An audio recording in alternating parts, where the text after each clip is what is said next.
Kim Chiu, inangkin na si Paolo Avellino. Vong, nabawasan ang TF dahil kay Kim.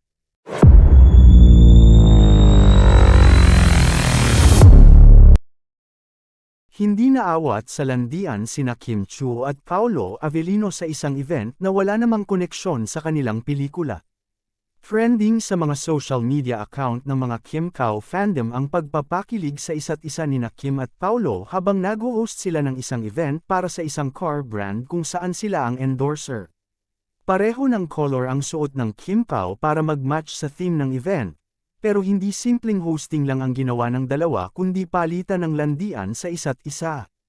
Sa umpisa pa lang ng programa nagpakilig na agad ng dalawa at inangkin na ni Kim si Paolo sa tanong sa kanya ng kapareha kung ano ang sa kanya.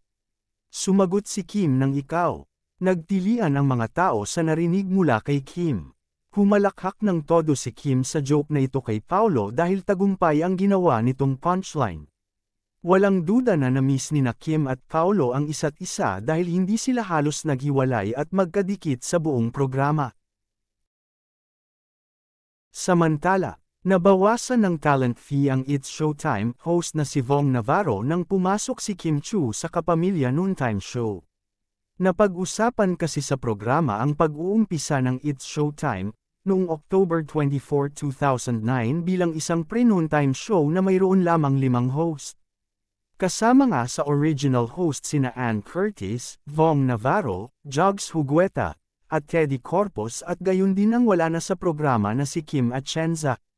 Nag-umpisa naman sa It's Showtime, dating title, si Vice Ganda bilang isang hurado.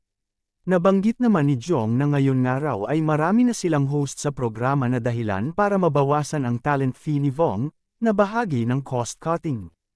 Thank you for sharing your TF, say ng ibang hosts ng programa kay Vong. Thank you sa pag-share sa amin, say ni Kim. Tanong naman ni Vong, alam mo bakit nabawas? Kasi pumasok si Kim Chiu, revelasyon ni Vong. Matatandaang naging official na miyembro ng It's Showtime family si Kim noong September 28, 2020. Anong ako? Si Sir OG, say ni Kim. Biro na lang ni OG, syempre senior kami. Sabay tawanan ang mga host.